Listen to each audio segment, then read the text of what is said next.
ARESxGOD here, and it's time to talk about Vinland. And this episode poses a very big question. Can you achieve peace without violence and stop this never-ending cycle that war is? It keeps going and going. It's never going to stop, and especially in the Vinland universe. And also seeing the consequences, the burden, the everything that comes with it on both sides, and at the same time delving deeper into Gardar and Arnheid. And it seems Thorfinn finally remembered something very important, and when it was that scene I was just grinning so much, and yes, this is the moment I've been waiting for. You guys remember a few episodes ago when season 2 started, there was this thing that was always on his mind that he'd forgotten.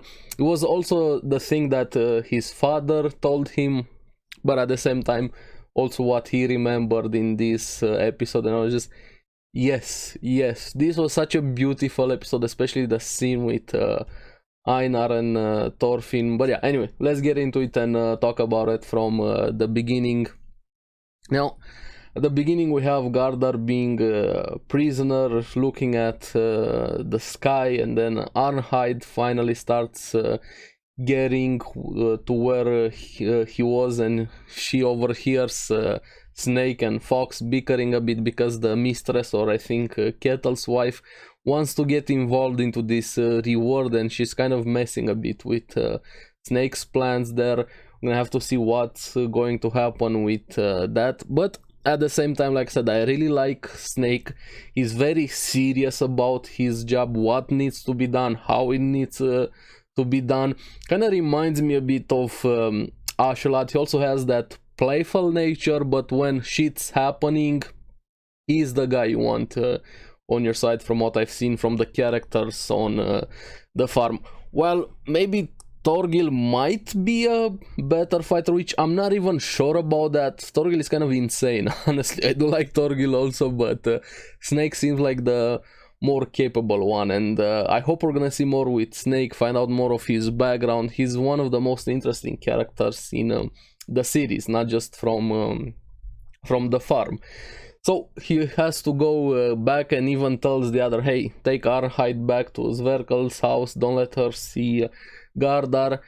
But of course, was obvious, things aren't gonna go that way, because there are no more horses, and one of the dudes under Snake kind of has a weakness for a woman, and Arnheid is very beautiful, and thanks to that and him being a bit of a pushover, and lets her see Gardar, which things kind of escalate from there. But the interesting thing that also happened was how the interaction went between Gardar and Arnheid. We even see her, how she's still hesitant and still kind of afraid, and all of the regret she has, even when she hesitated to touch him there, and him always pushing her, hey, cut the ropes, let's get free. Which, yes, it's so hard. That scene was so painful between them, and even I wanted to punch that asshole on the side that kept mocking Arnheid and Gardar, saying, hey, take care of his dick, that one is not tied, we're not gonna untie him, so take care of him other way. Like, dude, I get it, you're high and mighty now, the Gardar is tied there, you have a weak woman that can't do anything against you now. Yeah, this is the moment to start mocking them, especially considering their situation there.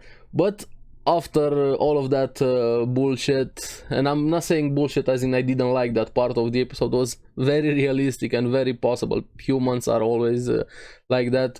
We see the interaction between them again, Gardar finally apologizing for his decision, for all of the things, the choices he made, saying, I'm sorry, and saying, let's start over again, I'll never leave you and Halti. And I think it's gonna break him. I don't know what his reaction is gonna be when he finds out that Halti is no longer with Arnheid. I hope he doesn't snap at her or goes after Arnheid, because after last episode, with the way they had that scene, I honestly think that Arnheid is going to die, and I hope it's not gonna be as sad as Gardar being the one that kills her, because I don't know, wouldn't surprise me, especially considering that Gardar is beyond fucked right now. His mind, the tragedies, everything he has been through, suffered, and finding out that Halti, his son, is no longer with them. Yeah, and even the moment where Arnheid heard him mentioning Halti's name, her breaking down, crying there, and also herself apologizing, him not realizing for what she's apologizing. It hurt me. That scene honestly hurt me. Just so much emotions there, and tragedies, and pain, and regrets, and even have the rain starting at the perfect time with all of this storm and sadness theme there. Some of the guards decide to go inside, only leave the dude that had a crush on Arnheid there. And we knew what it was gonna lead, because instantly Gardar takes that chance and bites the dude's neck completely off. That was like, damn, he has some jaw biting power muscles. Completely chops his neck almost in half with his mouth. That guy barely pulls the sword out, struggling his best, but falls over, dies. And this is where Gardar says again, hey, cut the ropes. You have the other guards rushing out. But this is the curious thing. Did Arnheid actually cut the rope, or did he do it himself? Because the scene cuts instantly and we just see the aftermath. We don't get to see what happened after that moment. We have Snake and the others coming back, seeing the guards are dead, and apparently one of them was stabbed, either Gardar or was it Arnheid. So I don't know, we don't know exactly what happened during that scene, but still got me thinking, did Arnheid actually cut the rope? I don't think she did. She probably Gardar did it himself and took her away with him, but we're gonna have to wait and see what exactly happened there. And now we have an even more serious and angry Snake, because he not only is very serious about his job, he actually cares about the people under him, and he lost like 4 or 5 people just to Gardar. So yeah, he's more than angry, going straight for the kill now. No more capturing him, taking him alive the same way they did it the first time. So yeah, Gardar, I hope, I don't know what you're gonna do, but I'm worried about Arnheid, not you, honestly, because you are probably more than dead here. But this was pretty much the first half of the episode in a way. Then we have I liked this one more, I'm more interested into this one, because we see Einar and Thorfinn, them losing sleep after everything that happened there, and both of them being worried. Even Einar saying, I hope you weren't watching over me so I don't do something stupid. Don't worry, I'm not gonna do it. I don't wanna cause trouble for Arnheid. So he still cares about her quite a lot, and they kind of go into this philosophical, existential discussion a bit, and I'm sure a lot of us have probably had this conversation with somebody, or in our own mind, winning conversations in showers and things like that. But I don't think there's an answer to this answer. I don't know how you would do it, because they start with saying it's wrong for freedom to be taken away with violence, and that's more than true. I'm not saying that's not true, but the way the conversation evolves after that, we have Thorfinn thinking of the past, everything he did, all of his regrets, how much life he has taken, how wrong what he did was there. And Einar, the thing he said kind of stuck with me, saying, I can't even imagine you as a warrior, or something like that. And even saying that Arnheid doesn't know that Thorfinn used to be a warrior. And then you have even Thorfinn admitting he's a bit scared of Arnheid finding out about his past, just showing how much he regrets something like that. And this is where the conversation got even more interesting, because they finally delve into the promise that Thorfinn made a few episodes ago with eliminating war and slavery. Einar asking him, is that real? are you gonna do something about that? How are you gonna go about it? And they kind of break down how this happens, especially in the Vinland universe. During war, the ones defeated become slaves, and the line between a warrior and a slave is very blurry, which is very true, especially during wars in times like that. But if you decrease the number of wars, you also decrease the number of slaves. But that's very easy to say like that. Just do this and everything is gonna work out. Yeah, if it was that easy, it would have been done a long time ago. But the problem is that Norsemen don't think of war as something bad. They think as it's something good, part of their culture. Parents, fathers teach their kids from a young age, something like that. But Thors try to do it differently. But again, you have tragedy happening. Imagine if Thors didn't die. We probably wouldn't have had this amazing story.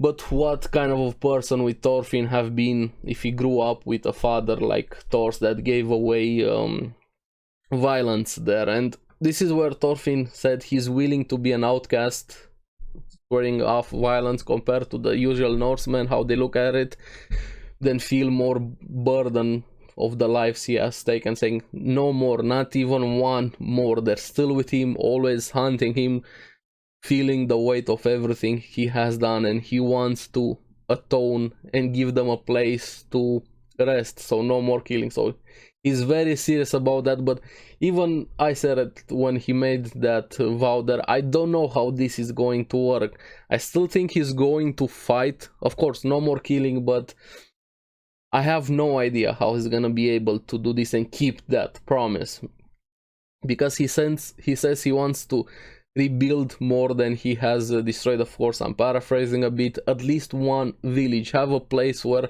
all of the outcasts can come together and have a peaceful place. And this is where it got me thinking, yes, we're going back to how this story started over here.